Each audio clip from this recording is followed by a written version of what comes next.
Welcome to the Terrible Podcast with your hosts from SteelersDepot.com, where you can find all your latest and greatest Steelers news. It's Dave Bryan and Alex Kozora, always lit, talking Steelers. And now, here's Dave and Alex.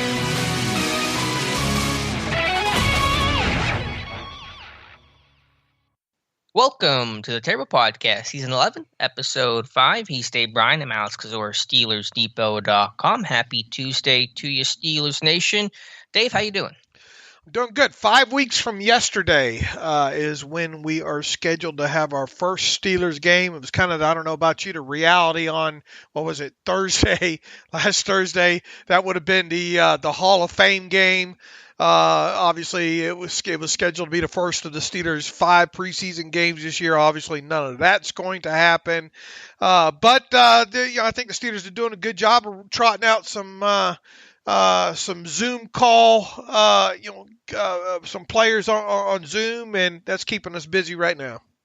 Yeah, thank goodness for that. Otherwise, we'd have nothing else to discuss. Got a great show, though, today. We have Dr. Melanie Friedlander to talk about Ben's injury now that we know the details of the injury. Although, if you listen to the podcast, you know she's been right on target with what the injury probably was for a long time now. So we'll have her on a little bit later in the show. Has some Steelers news to get to in a moment, but I do want to start just on a bit of a somber note, just to remember Daryl Drake, who sadly passed away 1 year ago today. Matthew Marksey has a really good article up on Steelers Depot remembering his life and his legacy. And Dave, I just remember a year ago waking up to that news, seeing reports, and just could not even believe that it was true and how devastating it was to the team and to the community. That first training camp practice back, it was really tough to watch. Yeah, and in fact, I have tweeted forward some pictures from one of the photographers that were there. I think at that first practice and all, and Ben sitting with Juju, and those photos will that series of 4 photos will forever, I think, be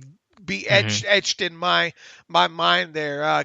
Rainy day, I think it was that day, and real somber day. Obviously, a few days after Coach Drake had passed, but man, it just seems like yesterday waking up to that. Here we are, 1 year removed from it already. So rest in peace, Coach Drake, and really nice job by Matthew Marksey to remember him this morning on the site. Absolutely. All right, Dave, let's transition to some Steelers news of the day. The Steelers have activated cornerback Justin Layne from the reserve COVID list. He spent, I believe, 13 days on the COVID list, and in a corresponding move, the Steelers have released cornerback Breon Borders. So Layne, good to get him activated and get him back in the fold. We talked about all the time missed and how that's hurting him all the more. So glad he's healthy, glad he's back, because he certainly needs to have every opportunity to get acclimated and make up for lost time. Yeah, he better get after it, right? I mean, at least he's gotten himself back activated before the padded practices start. But probably going to be, we have no idea. I mean, they're obviously not going through full practices right now. Probably a lot of drills, but probably going to have to ramp up his conditioning a little bit after being sidelined there for a little bit. But yeah, this is a. Although we hope we don't have to see him play a lot, other than maybe some special teams work, guy that you'd really like to see make some progress, especially this time of year right now, which is already he's missed, a little bit of it there. So good to have him back off the COVID list. And I think that means we have Jalen Samuels now as the lone player on the COVID-19 list as we sit here on this Tuesday.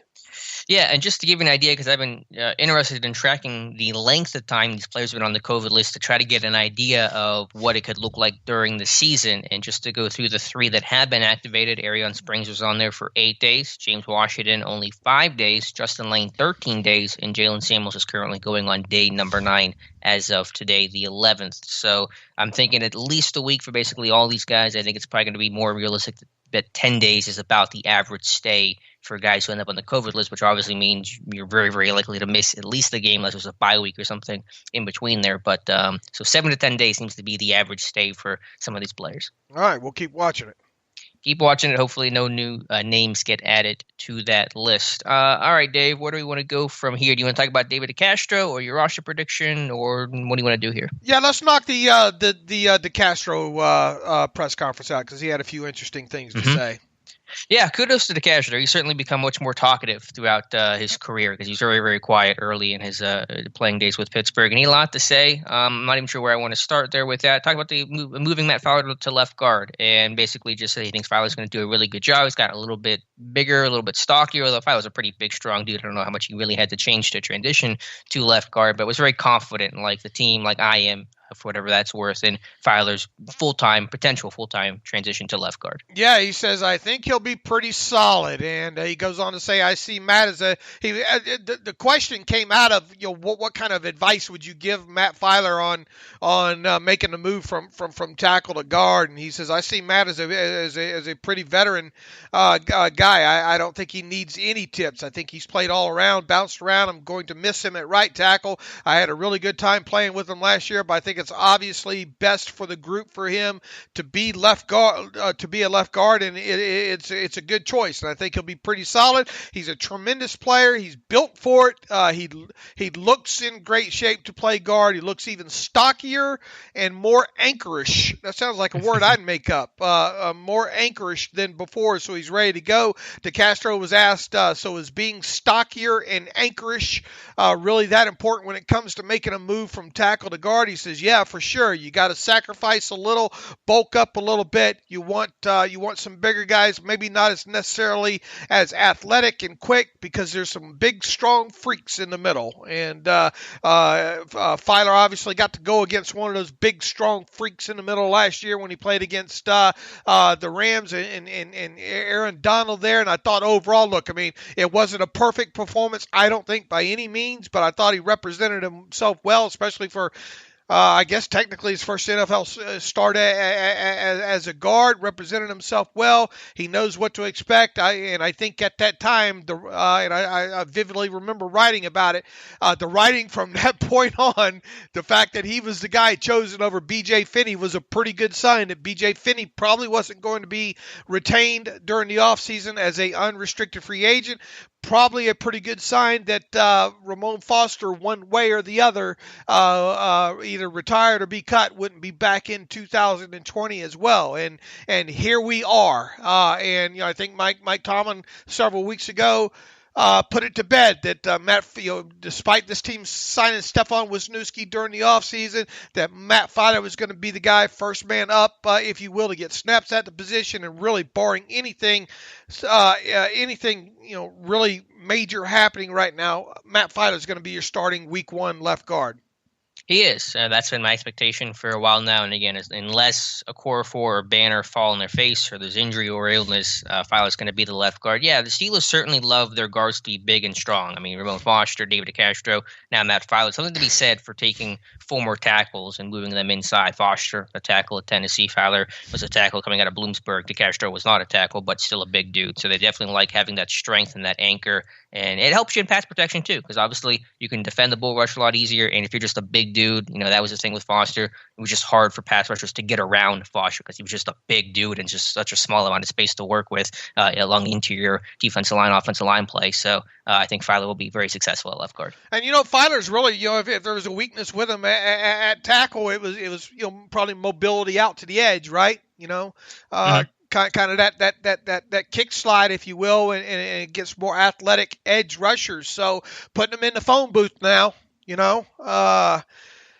would think, at least what we've seen in the past and the limited amount of work that we've seen in him at guard, I personally, I'm not expecting that much of a drop-off, if any, from Foster. Obviously, Foster, age started to take his toll. Really, more of Foster. Foster was the guy that didn't miss a game or two, a season with some sort of injury. I think with him it was kind of chest and maybe concussions mostly. With Foster kind of later on in his career, and I'm interested to see the mobility factor. You know me, I like my guards to be ambidextrous. I like them pulling both ways there, and we know DeCastro pulls quite a bit from right to left. I'm interested to see if they're able to pull Feiler or pull their left guard a little bit more than what they normally did with Ramon Foster during especially his later years.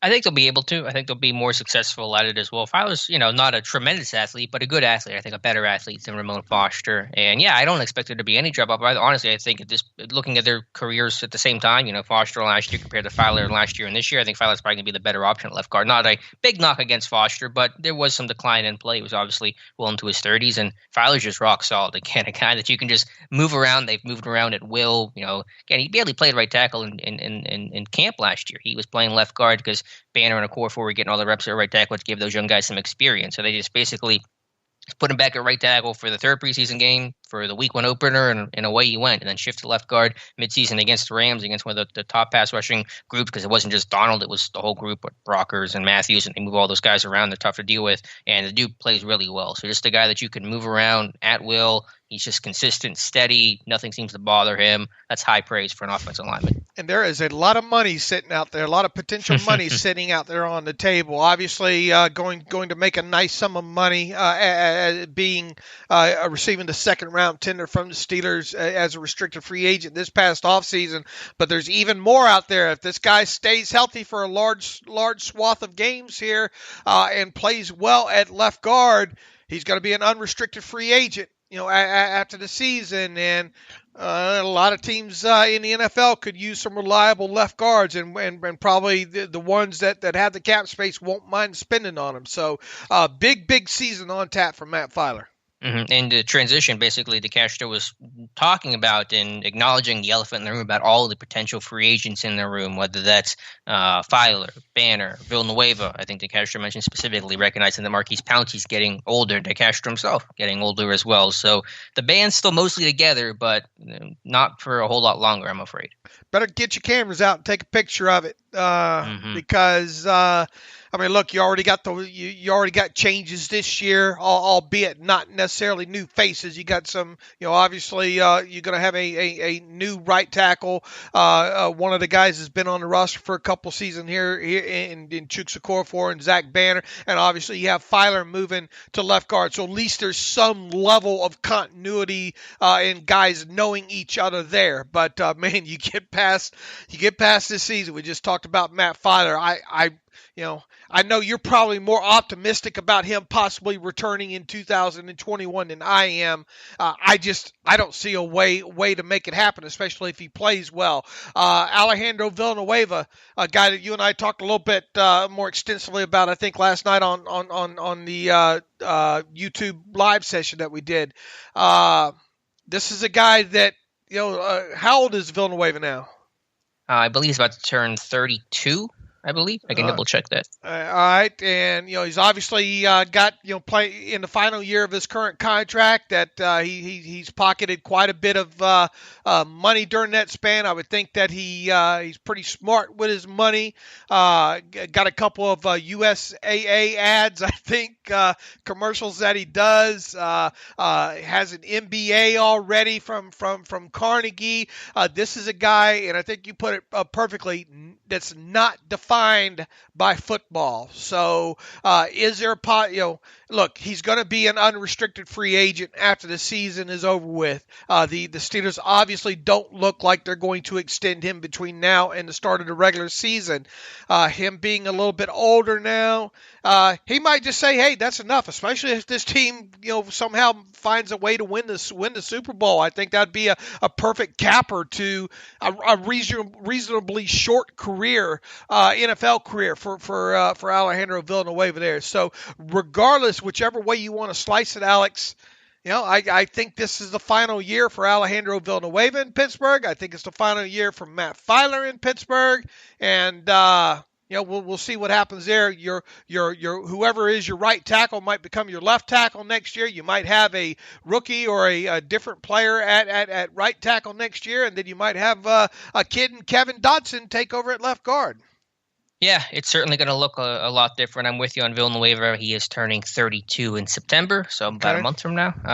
And whether that's because he wants to continue playing and as a franchise or as a starting left tackle, he's going to get paid as such, because he certainly won't have the discount that he took before because he was on an exclusive deal and he just wanted to get some sort of more money than what he was getting before on that exclusive rights deal. Either that's going to happen and that's going to price him out of Pittsburgh, or all the reasons you said that maybe he just wants to move on from football. He's also had those shoulder injuries every year, and I'm sure that probably is not getting better in his older age. So I am a little more confident, more optimistic, I should say, that a guy like Feiler will be able to be retained, but who knows what's going to happen. And then, of course, Zach Banner. Either Banner becomes your right tackle and probably prices himself out of Pittsburgh, or is your backup again, you probably move on from him because he can't win the starting job. So either way, you're going to see some significant changes to some key pieces to the Steelers offensive line. There's no debate about that. And let me tell you, when it comes to left tackles, I'm going to get back and pull out my soapbox back here and make sure. Look, I hate to see people get on Alejandro Villanueva and say he's just a guy, just a left tackle. I don't think people need to get into that tape, with him. And I think you've done a good job over the years of showing how he's developed, in that trap and and that snatch and chop that he does. I mean, he can humble some people, put them, on the ground in a hurry. Now, could he have been a better run blocker during his career? Yeah, I think so. But overall, top to bottom, I don't think Alejandro Villanueva gets near enough credit. And I think we've had this conversation at least over the last couple of years here.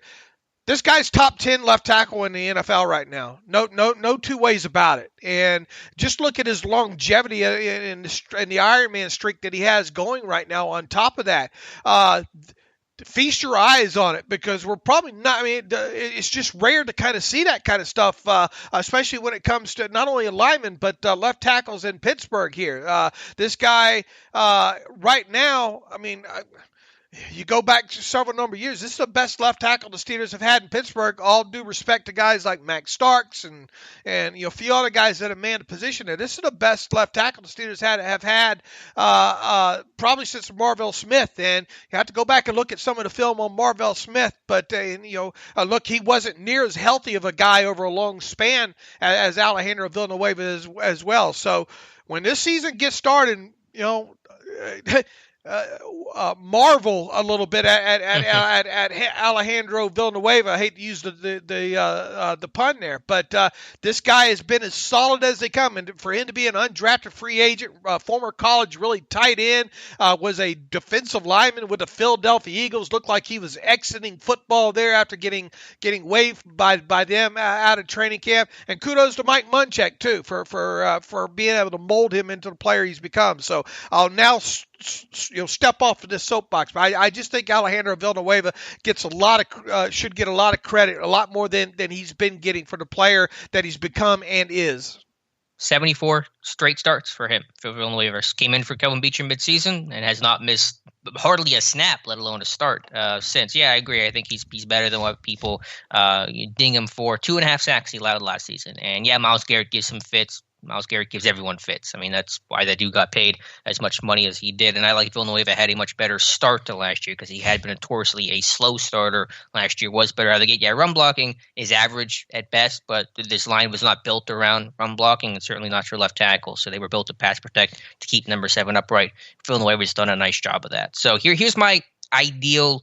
Okay, I shouldn't say ideal, but here's my best case scenario for the Steelers O-line next year. And you probably will disagree a little bit here, but if they could just find a way to re-sign Matt Feiler, say they do that, let's say a core 4 wins the right tackle job, here's what I would do. You lose Villanueva, you lose Banner. Feiler kicks back out to right tackle, a core 4 goes to left tackle, Dotson to left guard. That way you're keeping continuity with basically all the same faces, shuffling them around a little bit, but Feiler back to right tackle, spot he knows, a core 4 left tackle, played that in college, Dotson left guard, he'll have a year under his belt to basically redshirt 2020, be ready to go for 2021. To me, that's the best way to handle that situation while keeping continuity, while adjusting with losing some faces. It sounds great. That's a great story. Sounds good on paper. That's a great story. Deal. Sell that Colbert. one. Hey, sell that one to Reader's Digest, okay? Yep. Because I don't think it's going to come true. All you have to do in that scenario is just re-sign Feiler. Yeah, and I think that's going to be tougher than what maybe. Well, what do you think his market value is going to be?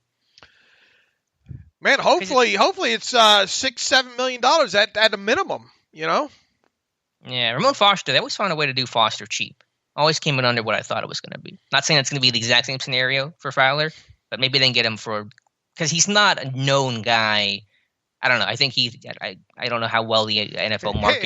Here's the thing: if he's just average, if he has issues this year, that'll increase your chances. But what kind of money are you going to want to spend on him if that's the case there? And it's kind of hard. It's not impossible to make a guy flip flop back and forth to guard and tackle and all like that. And especially from a cap perspective right now, man, it seems like a pipe dream. It seems like he's such a luxury to resign as we sit here right now.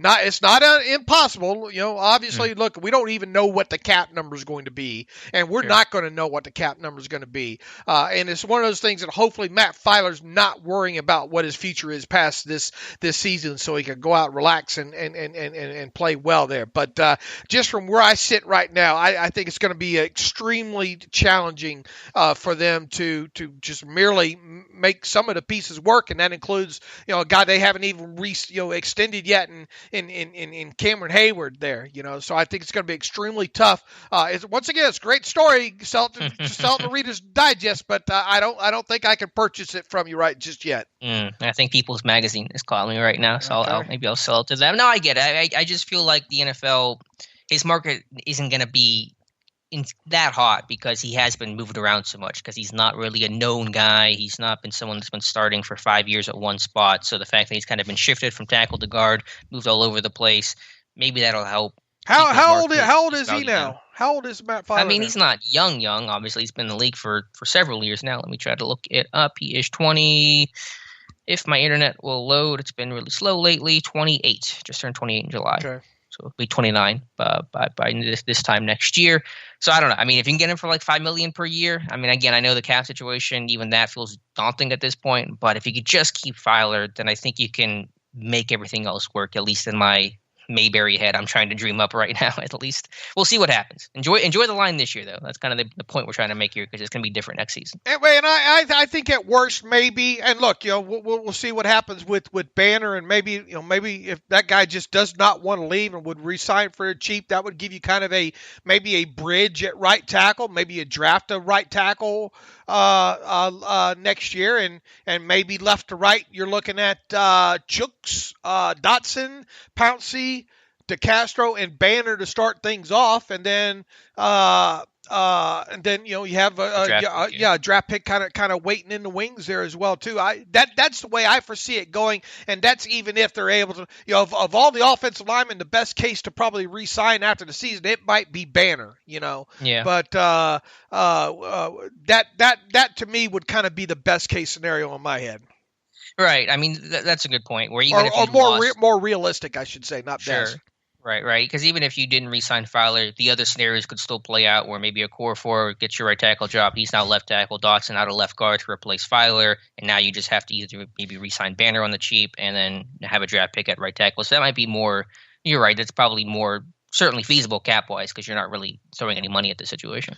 Real quick about some of the other things that DeCastro said. Speaking, I thought he was, and it's something that kind of we've talked about most of the offseason since most of it's been canceled, that this Steelers team is a veteran group, probably not hindered as much by not having the offseason program, probably not hindered as much not having the preseason games. DeCastro's kind of really overly kind of happy about it overall, I think, and in so many words says, look, this group doesn't need that. We know how to get ourselves ready for the regular season, but he did say, look, if there's one guy that it is going to cause issues for, it's obviously a guy like Kevin Dotson, and that's something that's kind of, we've been kind of using as a narrative. I think most of the offseason here is the rookies are the ones, not only with the Steelers but around the league, that are going to be truly affected the most by not having the offseason program, not having the preseason snaps. And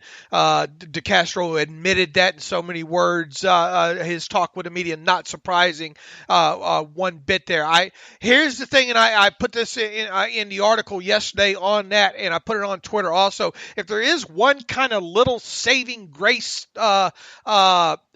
positive that come out of Dotson not having OTAs and not having a preseason, is that he started 50-something consecutive games at Louisiana Lafayette. That's a lot. That's a lot of college consecutive starts for any player at any position, and especially guard. So this guy is a chiseled veteran college guard coming out. Now, obviously, you'd like to see him against a little bit tougher competition than probably what he played at, but at least from the most part, he's seen a lot of it during his college career. So you hope that you don't have to rush this guy into the lineup, for obvious reasons there. But if there's one saving grace with him, it's that he started well over 50 consecutive games at Louisiana Lafayette.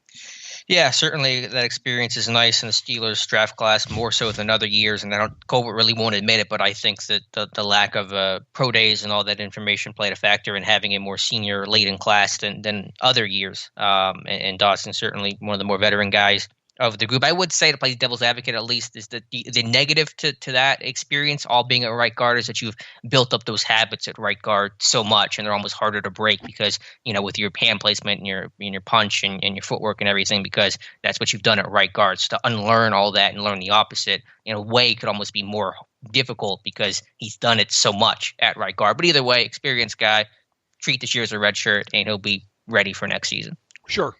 One of the other things that, and I think a little bit too much, I think people are trying to make this a story more than what it is. DeCastro was asked about losing Mike Munchak and that being a factor in the Steelers' poor 2019 performance. He didn't want to, look, what do you expect David DeCastro to say about Mike Munchak? And he did at one point. He said, "I vouch for him." He says, "I can't really sugarcoat it. He was a great coach. Maybe there's a factor of much because he's one of a kind. I'll vouch for him on that."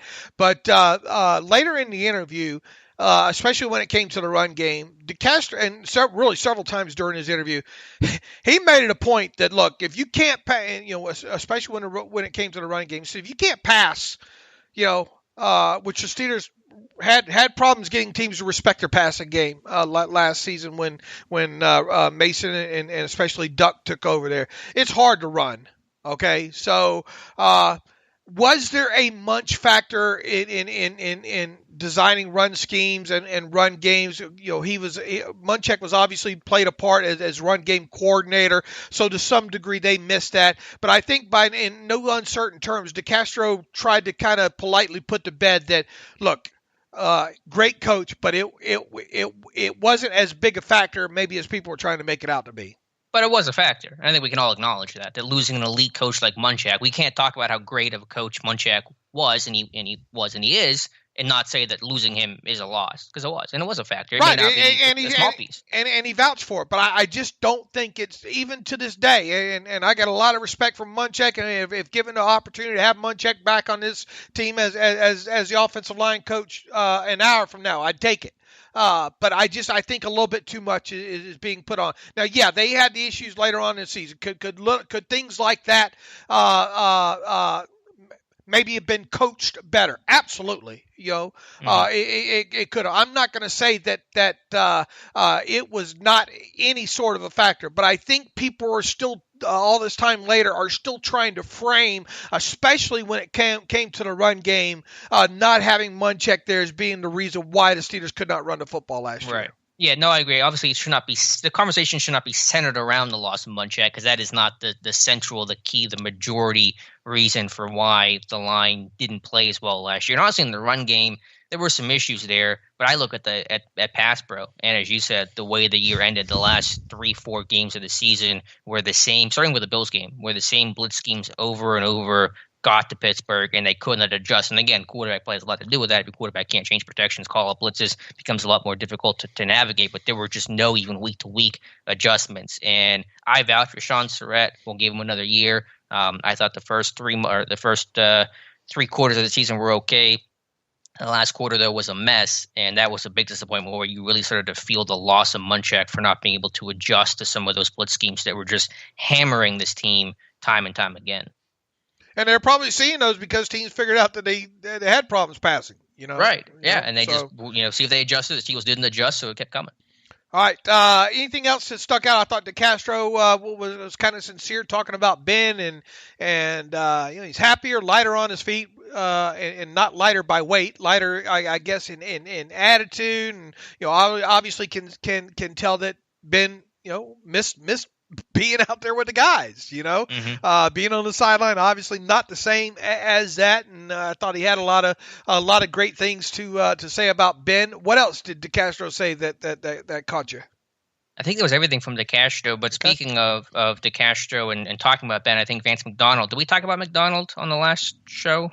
We get to McDonald's comments? No, I think that happened later because we had asked people to call in. Right. And also, I don't think we did, unfortunately, did not get a question about McDonald's weight. But just in relation to what DeCastro talked about Ben, McDonald talked about Ben and how he says that he's never seen Ben so motivated before. Is some of that offseason fodder? I'm sure a little bit, but there's definitely a hunger for Ben to come back because he is a super competitive guy. There's been a lot of doubt, a lot of criticism nationally, even a little bit locally, thrown Ben's way. So clearly this is a Ben that is as hungry as ever this season. And look, you want to talk about a window being open for this is, as we mentioned several times, this season. It's a good reason to get it done this season. All these guys returning on offense. You have Ben back. You should supposedly have a great defense on top of it. There's a lot of reasons to be optimistic as a Steeler fan, as we sit here right now. And obviously Ben being back healthy is one of those reasons there. Did we miss anything? One of the other things McDonald talked about, and it's really more confirmation of kind of what we've known, is him talking, about he was asked about play action and motion, and he basically confirmed all the things that we've been kind of speculating about when it comes to the addition of Matt Canada.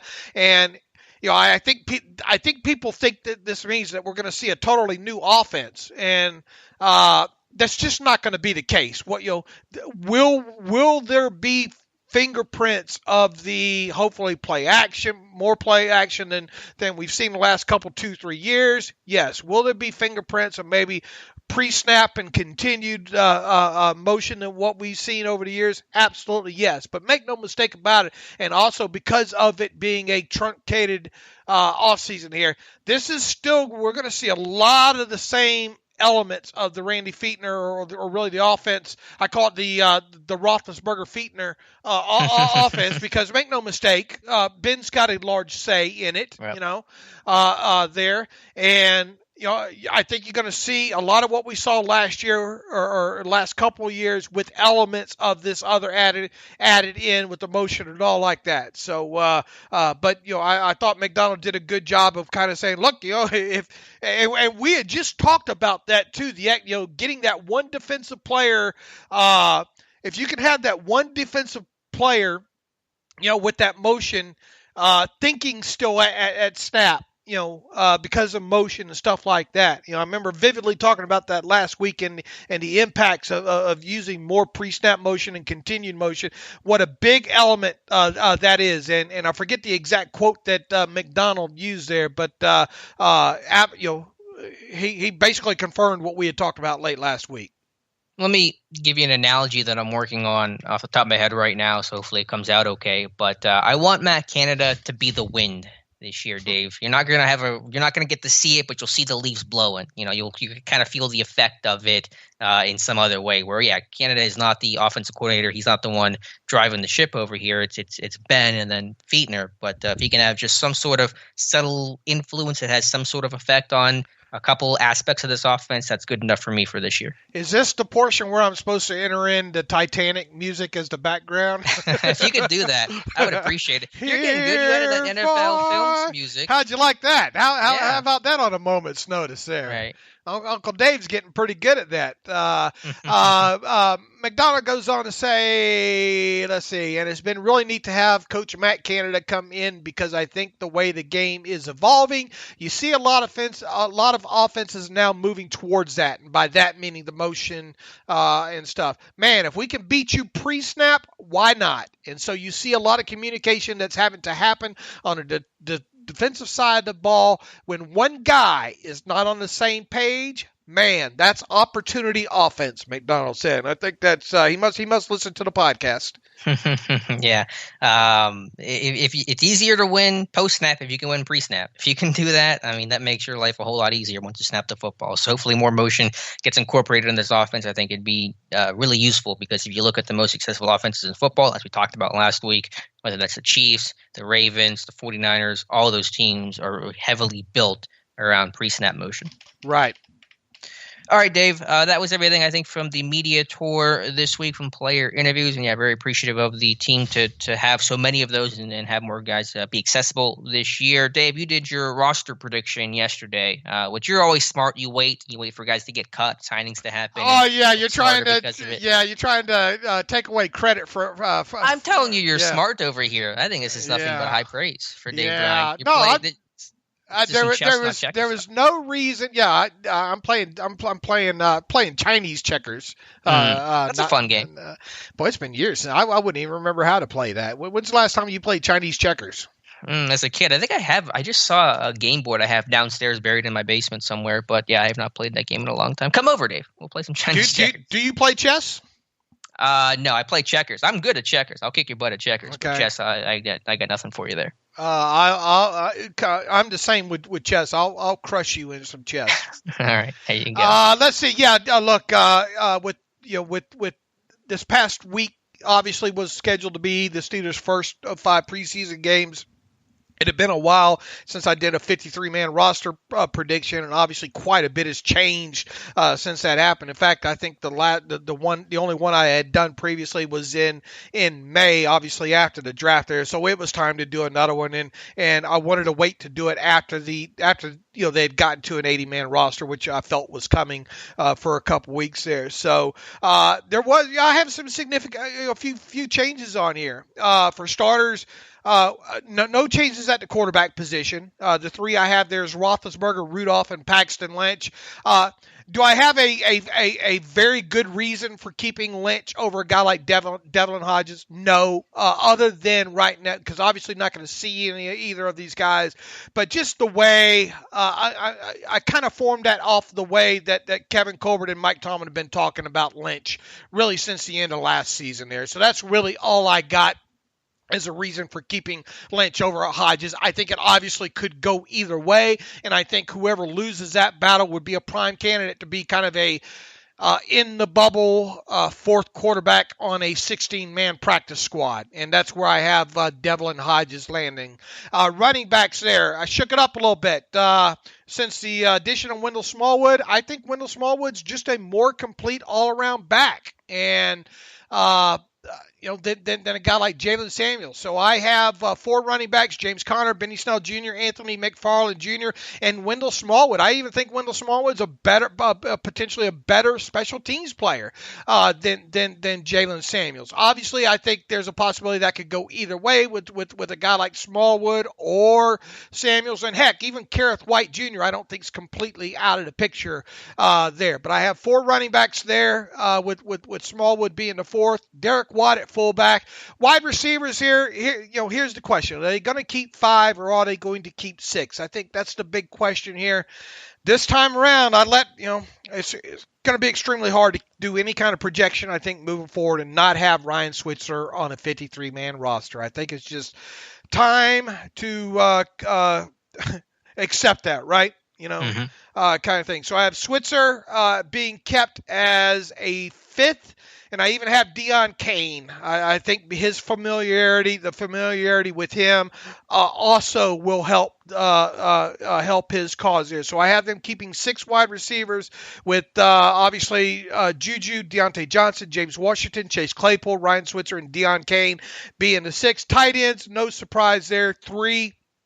Vance McDonald, Eric Ebron, and Zach Gentry. I like the addition of Dax Raymond to help push from the bottom, but I just don't think he's going to have enough time to push a guy like Gentry off the roster there. I do, however, have Dax Raymond making the practice squad there, so there is that. Offensive lineman, I think with these new rules, with being able to stretch the roster out to 55 on game days, I think that'll allow the Steelers to hopefully get away with just assuming all these guys stay healthy, keep just 8 offensive linemen. Those 8 obviously are Pouncey, DeCastro, Villanueva, Feiler, Stefan Wisniewski, Chikwama Okorafor, Zach Banner, and of course the draft pick Kevin Dotson. That gives me 25 players in total on offense.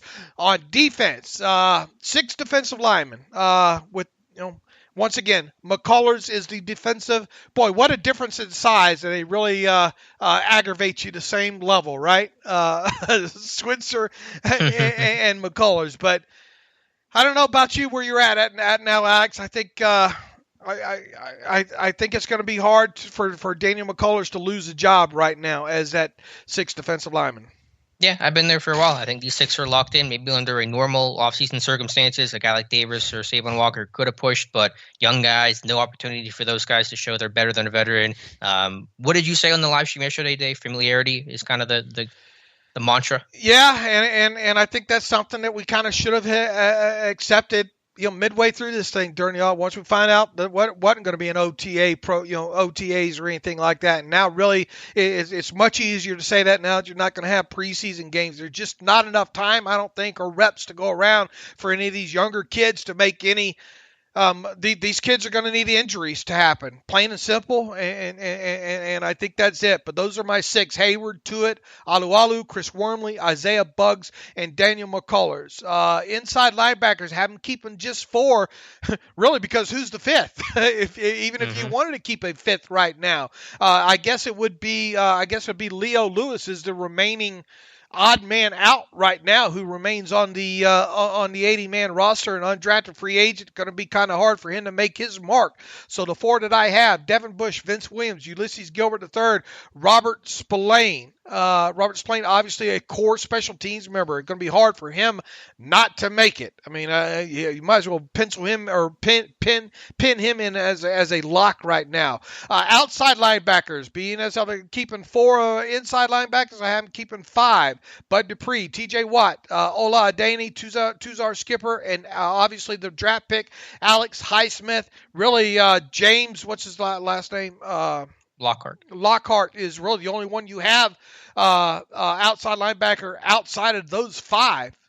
Lockhart's really, I mean, you would think this team would probably have to go the free agent route if something was to happen to a guy like Dupree or Watt in these next 5 weeks here, knock on wood. Cornerbacks, keeping 5 there too: Joe Hayden, Steven Nelson, Mike Hilton, Cameron Sutton, Justin Lane. I just don't see how another one of those guys, even a young guy like Trahan Bandy, going to be extremely tough unless it's a special teams route for a guy like him, to make the roster. So because I have 5 corners, I'm also keeping 5 safeties, a position that's not very deep at all, even with the addition of newcomer Curtis Riley. I have them keeping 5 safeties in total, them being obviously Mika Fitzpatrick, Terrell Edmonds, Jordan Dangerfield, Antoine Brooks Jr., and newcomer Curtis Riley. Specialists, real quick: Chris Boswell, Jordan Berry, Cameron Candidate. No surprises there.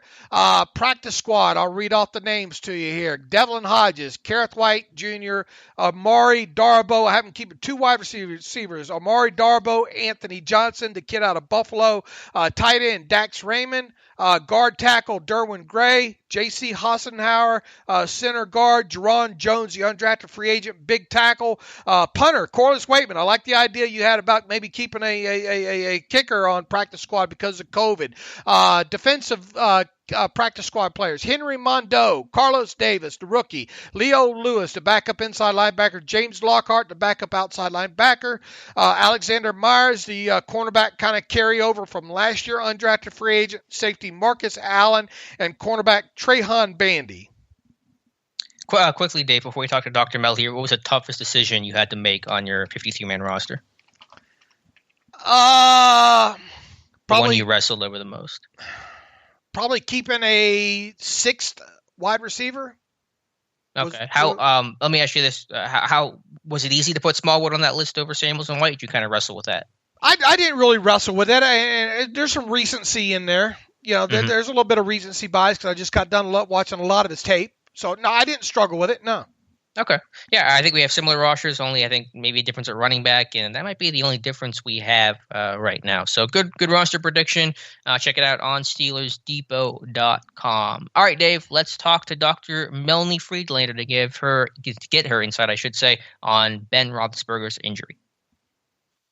And welcome back to the Terrible Podcast. And as promised, we have Dr. Melanie Friedlander on the show. Dr. Mel is a surgeon out in California and always grateful and appreciative of her insight on everything injury related. Dr. Mel, how you doing? I am great and happy to be here with you guys.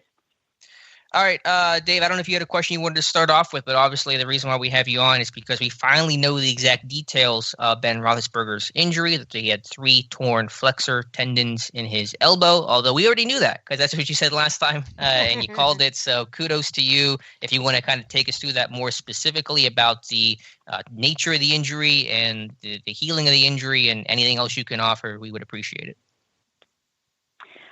Well, it's nice to feel vindicated. I had a lot of good help on that one too. So I shout out to my ortho colleagues and the spies who definitely didn't, commit any HIPAA violations from Krill and Job.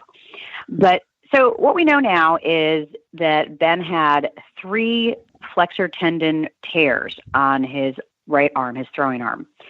So a lot of people had really stuck with this ulnar collateral ligament injury and the Tommy John surgery, and he has now stated definitively, which the team did last fall also, that it was not Tommy John surgery. And Tommy John surgery, just to clarify one last time before we throw it out, is a repair of the ulnar collateral ligament. Just a reminder, ligaments attach bone to bone, tendons attach muscle to bone. So he did not have any ligament injuries. And the team actually did report that last fall. That was one of the few things that they gave us. So now Ben is confirming once and for all that it was 3 of the 5 tendons of his forearm that were torn, and they basically reattached them to the bone. So these are flexor tendons, and there's a group of muscles on the inner forearm.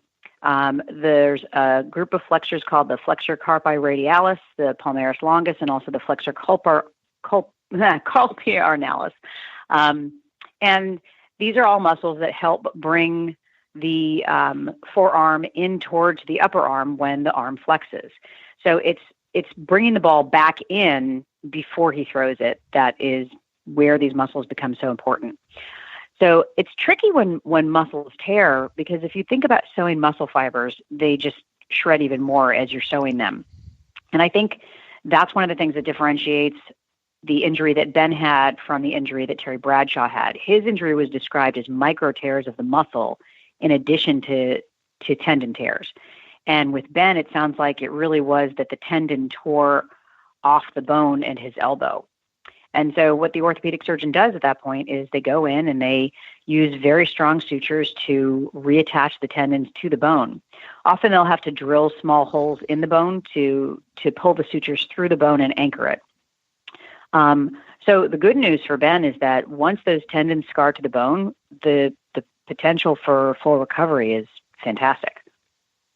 I was going to ask, what is the biggest probably fear at this point?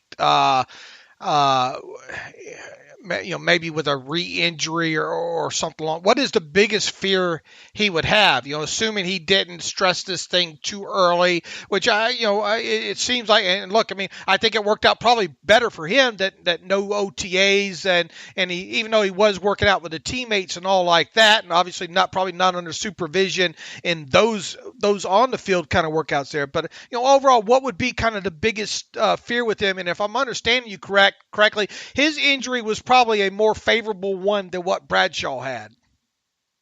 That's my understanding. Without actually seeing medical reports, just going by some of the old archives that you found for me last time, and going by what Ben has said now, it does sound like their injuries were similar but different in that Ben's was more involving the tendons and less the muscle, and Terry was both muscle and tendon.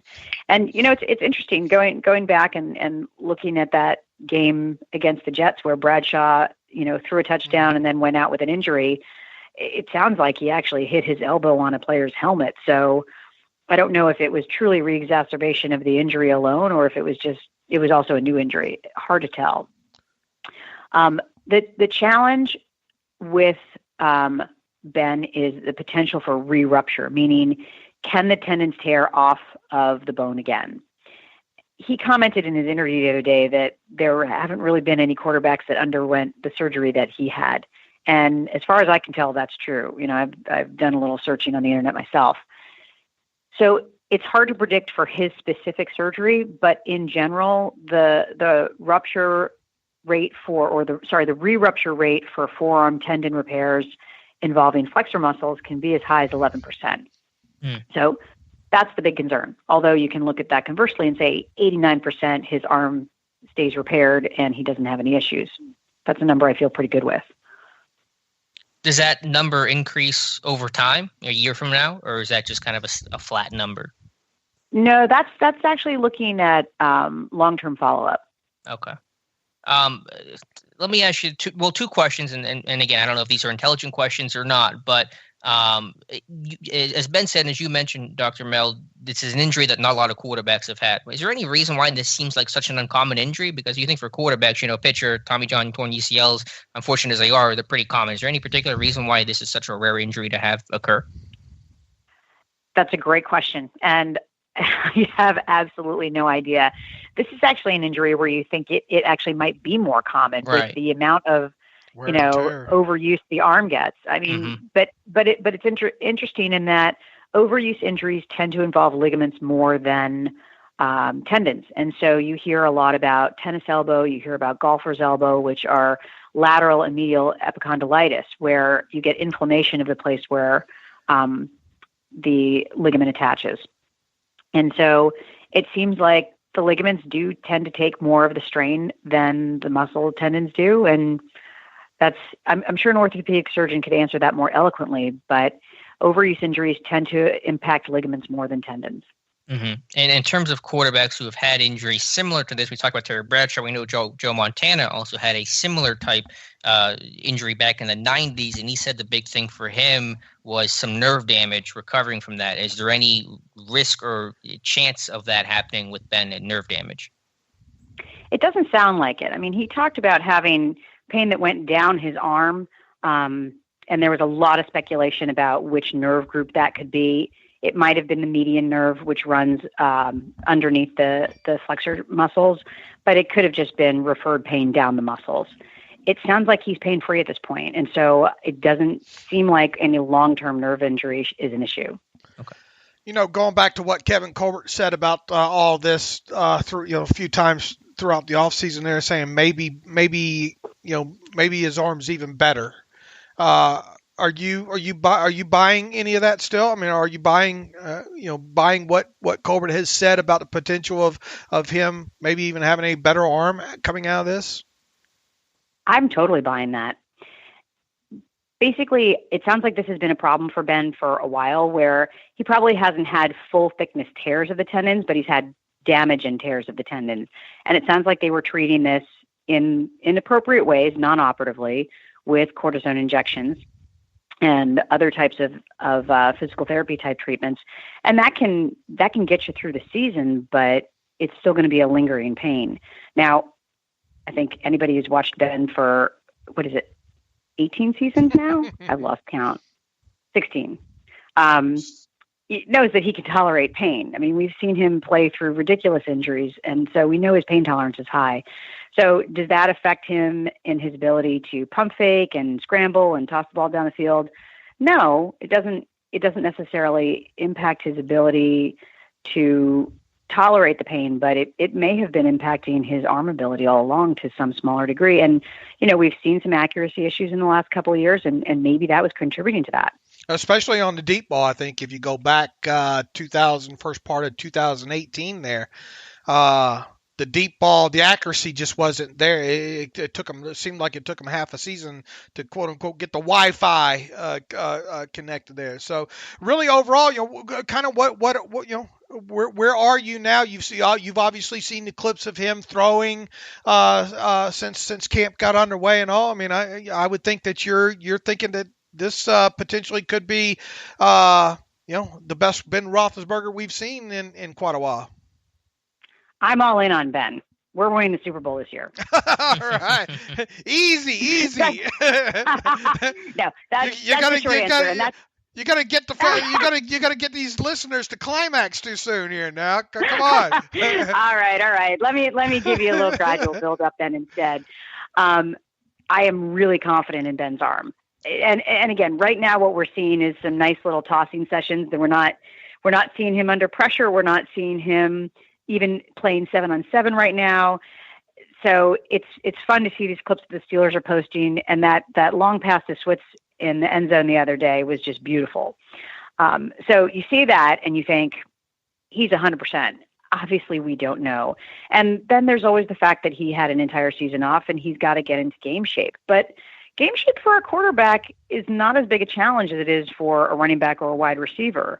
So I think as much as anyone on that team will be ready for week 1, I think Ben will be ready for week 1. And I cannot wait to see what he can do, because from everything we've heard and everything we've seen so far, I am actually very confident that his arm is better now than it has been in the last couple of years.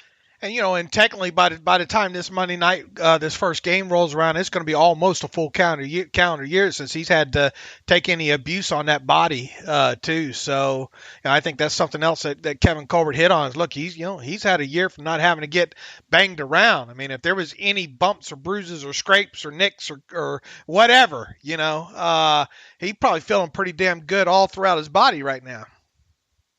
Right. I mean, his ankles, his knees, his shoulders, all of those little niggling injuries that he's had over the years, not an issue going into week 1. So that's fantastic. I mean, as long as, knock wood, he doesn't have any issues during the rest of training camp.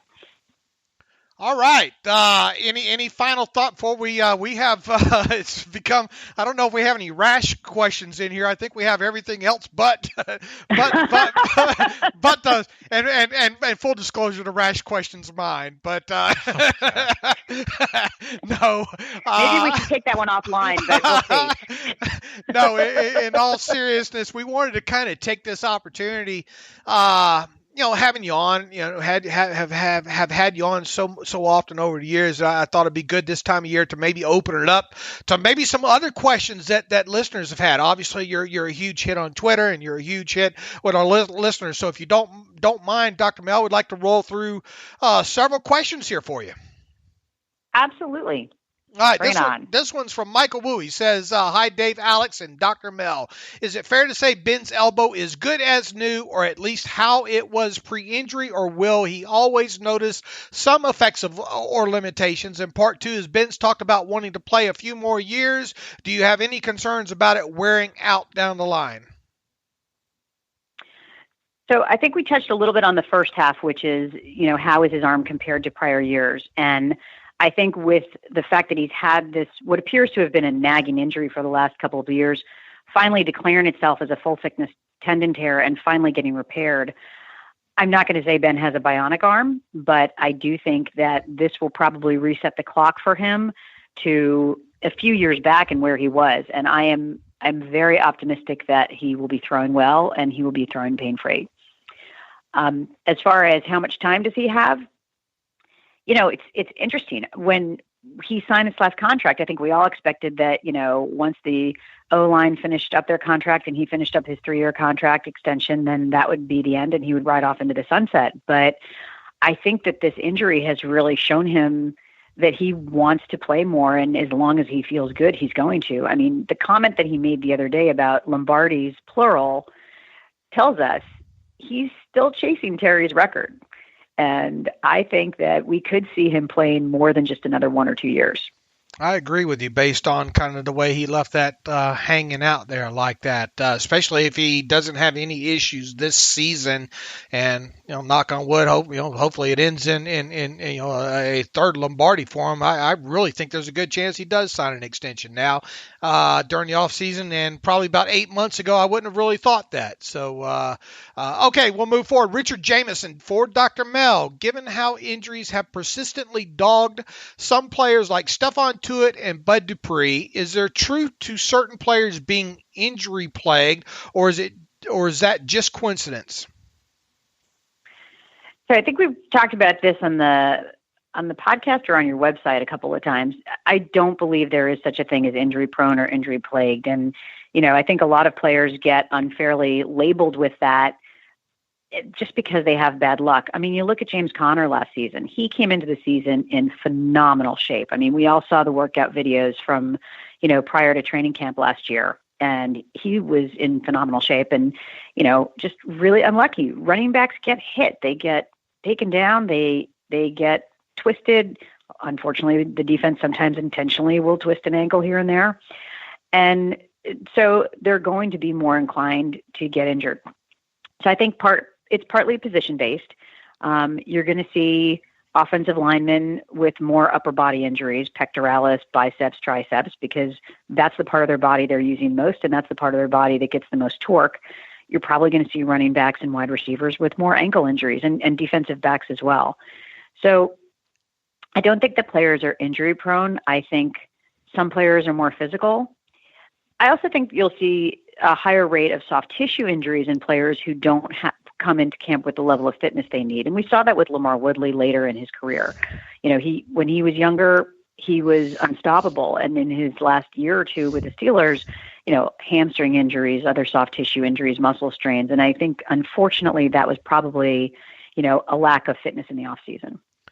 All right, got another one here from Michael Dudenhofer. Hi, Dave and Alex. First, I love the podcast. Second, my question for Dr. Mel. Is there any concern of re-injury for Ben if he uses his right arm to brace or break his fall, which is natural when being tackled or sacked? If so, can a person learn to overcome that natural tendency and not stick out their arm, and would that lead to more severe shoulder injuries? That's a great question. Actually, I don't think that Ben does have a habit of landing on his right arm. I think quarterbacks in general are very good about pulling that right arm in when they fall. And that's sometimes why you see quarterbacks with right AC joint injuries more often than arm injuries, because they'll pull that arm in and land on the shoulder, which then puts pressure on the shoulder joint and subsequently the clavicle or the collarbone. So you'll see AC joint injuries very commonly in quarterbacks. Most of them will not make the mistake of landing on an outstretched arm. I think that's something that's partly instinctive and partly taught when they're young. If he landed on an outstretched right arm, would the force potentially cause re-injury? Probably not. Probably not. I mean, I think that force is going to be distributed evenly over the upper arm and not specifically to the flexor tendon. So I don't think that would necessarily increase the recurrence risk for that tear. Boy, this feels good not having to answer these. Dr. Mel, this one from Ted Webb. The question is for Dr. Mel. I've always ran on the treadmill at the gym, occasionally some knee pain, but I've had my knee scoped, so that explains it probably. But since this pandemic and my gym still closed, I've been running outdoors 2 to 3 miles every day and notice how much my calves and shins kill me afterwards. How can I prevent this? Maybe stretching before? I mean, this is a real medical question here. Maybe stretching before and after, or is this just part of running outdoors? Also been told maybe it's my shoes. I have no clues. Thanks for your time, Ted Webb. So this isn't the Steelers question. This is more of a personal question. So the first thing that I would do in that situation is go to your local running store and have them evaluate your shoes and your gait. I cannot say how much help I've gotten from let me give a little shout out to Village Runner in Redondo Beach, because I have been running not fast, but steady, pain-free for, a long time. And I think having them check your gait and the way your foot hits the floor, they'll actually, wet your feet and have you walk on paper to see what your arch is, what your weight distribution is, and recommend a running shoe that's going to be right for you is a huge part of it. As far as stretching goes, obviously the treadmill is much more forgivable than the road. And some people will argue for running on sand or trails. Stretching is a little controversial. There are a lot of marathon runners who advocate only for walking to warm your muscles up and not stretching, and others insist that stretching is absolutely key. Obviously, I'm not a physical therapist or a rehab doc, so that's not really my area of expertise. But if you're having pain that's new, specifically with running, I would start with your local running store and make sure that the shoes you're in are the right ones for you. My problem is when I run is I burn my hands quite a bit with the coffee. Spilling out. Take the coffee first, then run. Oh, is that how it's supposed to work? You're supposed to put the coffee mug down. Okay. Yeah. All right. We got another one from William Sinclair here. Dr. Mel, a lot of us talk about the positives after this major surgery, but what are the adverse effects that could arise post-surgery? What are some maybe not so obvious signs or tells during the rough rigors of play that means Ben's having issues or the correction was not rehabbed properly to make for a successful operation? Also, given he said 3 tendons, I believe, were affected, does that mean he's at risk to tear, stretch additional tendons in the same arm? Even though the repair was done, it will never be 100% again, so I assume there is always risk. Sorry for the long question. Appreciate the response in advance. Bill. Wow, Bill, that is an excellent question. And probably more in-depth than we have time for right now. So, Bill, I will promise you, I'm going to write a blog post that addresses that question. But the short answer is I don't think that the other 2 tendons are at increased risk because they haven't been repaired. At the time of surgery, they would have been inspected by the surgeon, and I'm sure they were evaluated well by MRI prior to surgery, but they also would have been inspected by the surgeon at the time of surgery. And if they needed anything, that would have been done at the time. So I'm not too worried about the other tendons. With regard to complications and re-injury, it sounds like he has missed all of the early post-op complications, which is fantastic. You worry, anytime they're drilling into the bone, you worry about infection, which is called osteomyelitis, osteitis. And so you worry about infection. Obviously, Pouncey had hardware in his leg, so that was a different issue. But Pouncey had horrible issues with infection after his fibula fracture repair. You remember he went through about 7 surgeries. So infection, early tearing, early recurrence are the big concerns. It sounds like Ben really had great care post-operatively between Pittsburgh and LA, and so I think they ran his rehab very carefully.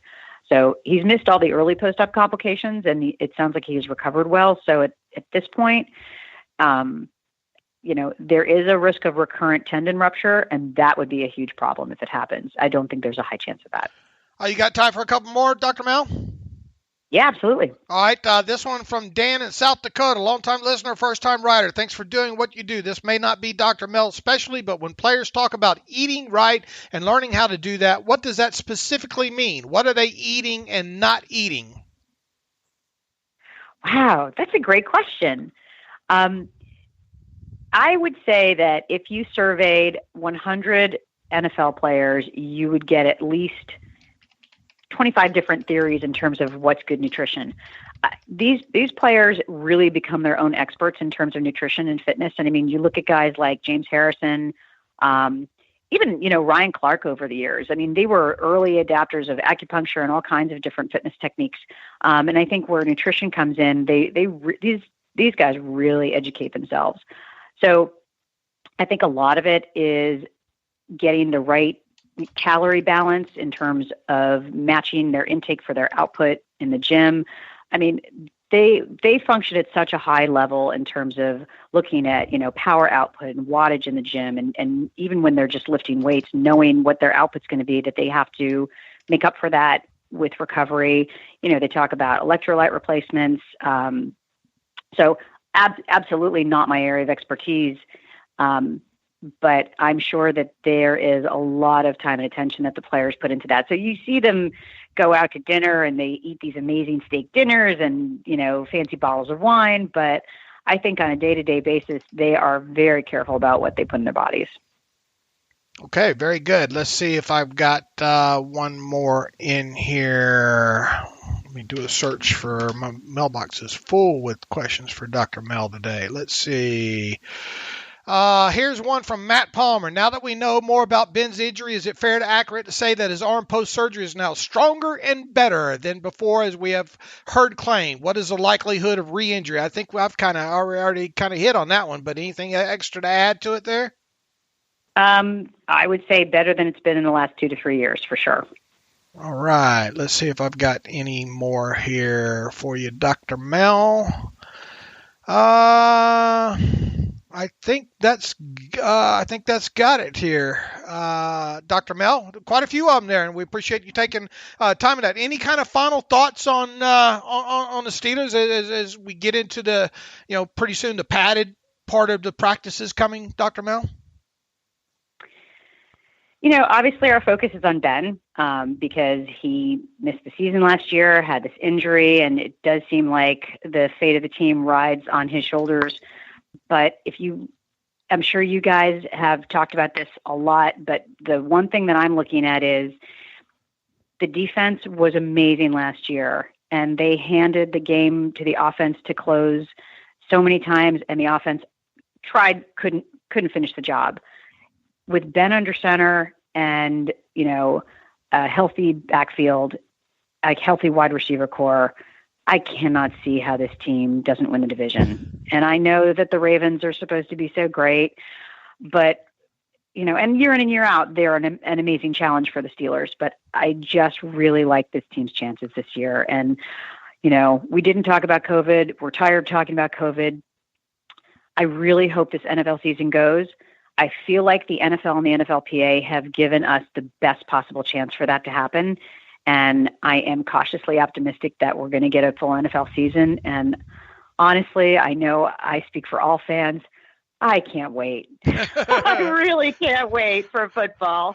I agree. We got Hard Knocks actually getting underway tonight. That'll be interesting to watch that happen tonight as well too. Well, Dr. Mel, we know Alex. You got anything else to ask or add? Well, I was going to bring up, and you touched on it, Dr. Mel, and just talking about COVID, it's like talking about AB. You don't want to bring it up unless you have to. But do you think that the non-bubble method, because the bubble seems to be working really well for NBA, NHL, baseball's having a ton of problems. Do you think the non-bubble method is possible, that you can't have a league without a bubble? I do think you can have a league without a bubble, and it really is going to come down to the players and their discipline. And I mentioned this on Twitter the other day. I think that every team strategy should be, we're going to win by keeping every guy healthy and COVID-free. Don't go out to dinner. Don't go out with your buddies.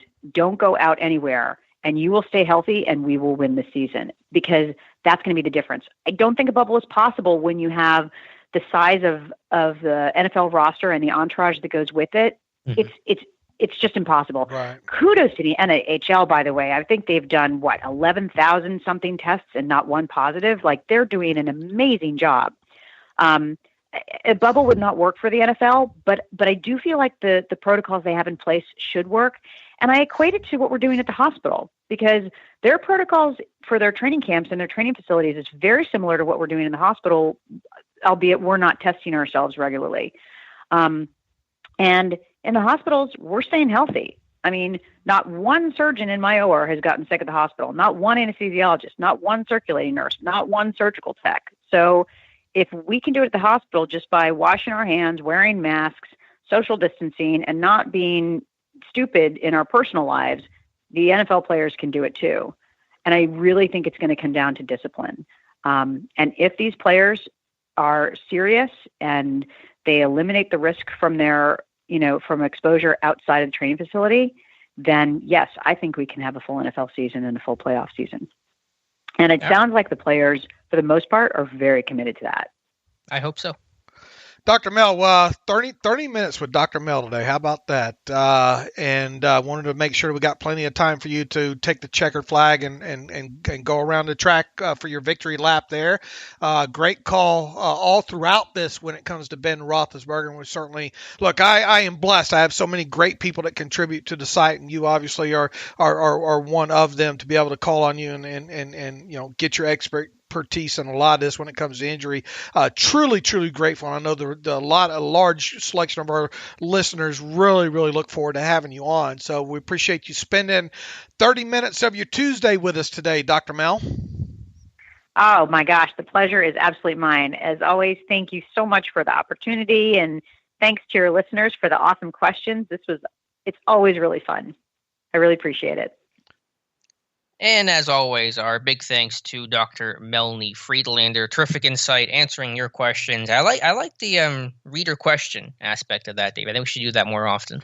Yeah, that's something, because I knew we probably the main topic that we were going to ask her about was basically Ben based and all that Ben had said, and probably knew we were going to be able to cover that in about 10 to 15 minutes, and I thought it'd be a perfect time to kind of open up for questions, being as how she's so popular with the listenership there, and I'm glad we did. I think that went really, really well, and once again we appreciate Dr. Mel for her giving us 30 minutes of her time.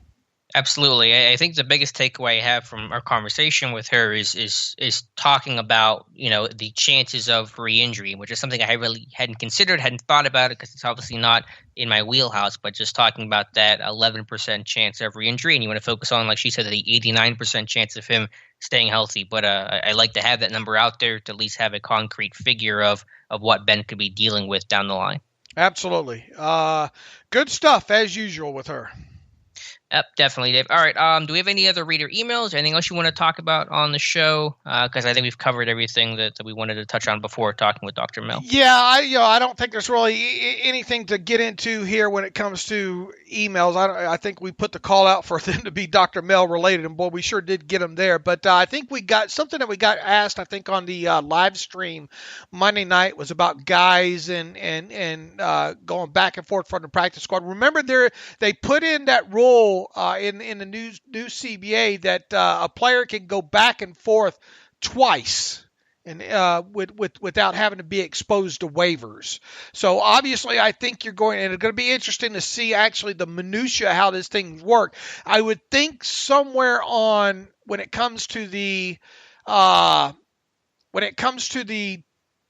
two additional roster spots for games, I think it's got Do you only get 2 times? I think the only question is do you only get 2 times of calling those guys up to be part of the 55-man roster?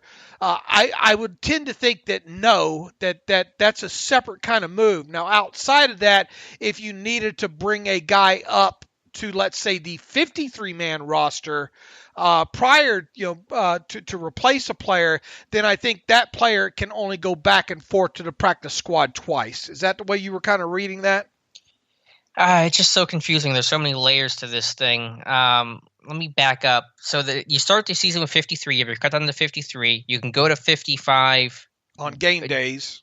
Just on game days. So that's my understanding, right? Okay, that's what I wanted to start that conversation with. So it's only 55 for game days, then 53 during the week. So they got to go back to 53 by the following day at 4 p.m.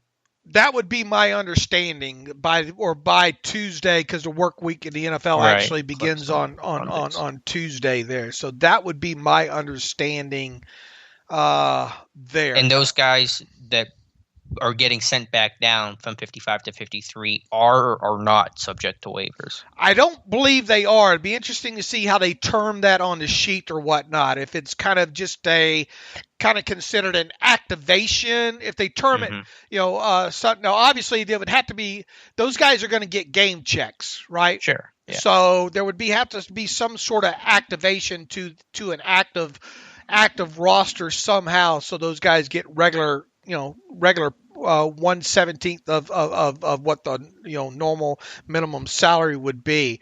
But there was also the rule in the new CBA about 2 players or about players going back and forth without having to be exposed to waivers twice during a season. So I think the only question is how does that differentiate from a player going from the practice squad to the 55-man roster on the weekend?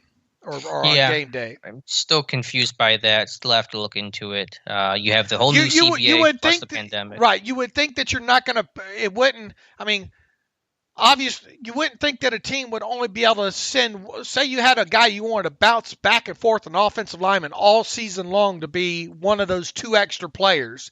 Mm-hmm. You wouldn't think you would have to expose that player to waivers after the first 2 times. Right, because that, I don't know, wouldn't make a whole lot of sense. But I'll have to check into it because I'm still not up to speed on the new rules. Well, I'll look a little bit deeper into it, but I know there was the twice aspect, but I think that's for moves outside of being 54th or 55th player. Right, and then there's the COVID stuff, which I think also has additional exemptions. I think, right? As in. Let me try to. Here's this is an article that Matthew wrote late July. This is the title of it: Practice squad players promoted due to COVID-19 roster move will not go through waivers. If you get promoted because someone comes down with COVID, I don't believe that player that got promoted will be subject to waivers when they go back to the practice squad. So that's the COVID side of things. All right. So many different layers to this onion. There are. From there, we'll figure out the rest. So still have some time to figure that out with football still more than a month away. So we'll get you more concrete details in a future podcast. All right. What else do we have to wrap up from the last couple of days that we didn't hit in the first 45 minutes of the show? Anything? I think that was about it. Still optimistic on a Hayward deal. I know that we got some comments on Twitter, maybe on Steelers Depot about August 11th. The deal hasn't happened yet, but we've seen these deals occur at the very last second, so it's not something that's concerning me yet. Yeah, look, I mean, we had Stephon Tuitt on into early September, I think, right? A couple years ago with his extension. Obviously, we had the Troy Polamalu really getting finalized at the airport that one season as they were heading out to their first game that year. So I don't think where the calendar actually is at right now is any kind of concern when it comes to him. And I wrote on Twitter yesterday, look, there's still no reason to be worked up about no new deal yet for Hayward. We still got 5 weeks, Alex, before the season starts. Second, I would think that you want to make sure he makes it through the rest of the there's no real urgency, I don't think, for this team to have to, being as it's gotten this late in the preseason, what's the urgency to get something done? You don't need cap space right now. Mm-hmm. You got enough cap space to do whatever you need to do. Should something happen, and you have to fill a spot all of a sudden that you weren't intending on. So they got cap space there. You want to make sure he gets to the rest of the offseason fully healthy. And really, the baseline parameters of and structure of an extension for him they're not hard to figure out based on the way the Steelers, based on Hayward's market value, expected market value, and the way the Steelers normally do deals in this. So I don't think there's going to be a huge holdup right there. So is there still a possibility that this doesn't happen with Hayward? Absolutely. I mean, nothing's done until it's done. Right. But I still am optimistic about them getting something done with him in the next 5 weeks, and mainly from the standpoint, I can't envision this team a year from now not having Cameron Hayward on the roster. So that's a big part of it. And I think he's still in his prime, despite him being at the 30 mark and all like that. So yeah, we understand that it's not done yet. We understand what Jeremy Feiler put out there about a week ago, saying that nothing's moved as far as negotiations, but I think with 5 weeks to go still, there's no reason to panic and say, oh, no, there's no way that this isn't going to get done. September 9th, 2017 was when Tuitt got his extension. So that was more than a week into September. So yeah, still a lot of time for Hayward. Again, COVID certainly complicates things all the more. Other topic we should touch on at least is how weird college football, if there even is going to be college football this year, will be, and the impact that's going to have obviously on potential draft preparations. We're seeing teams, UConn, Old Dominion cancel their seasons. The MAC entirely is canceling their football season. It sounds like some conferences are going to play, like the SEC, maybe the Pac-12, but it is going to be a disjointed, chaotic college football season. I don't think we still don't know anything official still on the Big Ten and all, right? Yeah, the report was the announcement was going to come out today that they were canceling the year, but there's obviously been a lot of pushback from coaches and players, so I yet to see anything official on a decision. But by the end of the week, we should have a pretty good idea what conferences will and won't be playing, that's for sure, and whether or not some teams from other conferences will join. What a mess, man. I mean, this gonna be interesting still, and obviously even the NFL season hasn't gotten underway yet, and we'll keep our fingers crossed that they're able to get that thing in. But like we said, I think on the live stream last night, this thing all changes almost daily, so you're afraid to write down anything in pen right now. Yeah, certainly not the way to go. So that was everything I had, Dave, unless there's anything else you would like to add. All right, we got Steven Nelson and Terrell Austin talking to the media right now today. So look to Steelers Depot throughout the day for recaps of the important things that those two people have said. I know Mike Tomlin's speaking later on in the week once again as well too. So the content will continue to flow. Once again, thanks for Dr. Mel for joining us today. In the meantime, you can follow me on Twitter at Steelers Depot. Follow Alex on Twitter at Alex_Kozora. We forgot to put Dr. Mel's Twitter out there at Girl Surgeon. At Girl Surgeon. Make sure you follow her. Make sure you thank her for coming on the podcast again today, if you will. Once again, you can send us an email, theterriblepodcast@gmail.com. Follow the show on Twitter at Terrible Podcast. If you want to make a donation to the show, if you feel like we are deserving of one, go to SteelersDepot.com, hit the donate button, upright navigational bar. Also, if you'd like an ad-free version of SteelersDepot.com for 1 year for $25, you can have an ad-free version of the site by going to SteelersDepot.com and hit the ad-free button, upright navigational bar. That'll take you to the sign-up page. You create a username, a password, and pay $25 for through PayPal, and you'll have a year's version of the ad-free version of the site for 1 full year. Alex, appreciate your time. We'll get back after it again on Friday. As always, thanks for listening to the Terrible Podcast with Dave and Alex.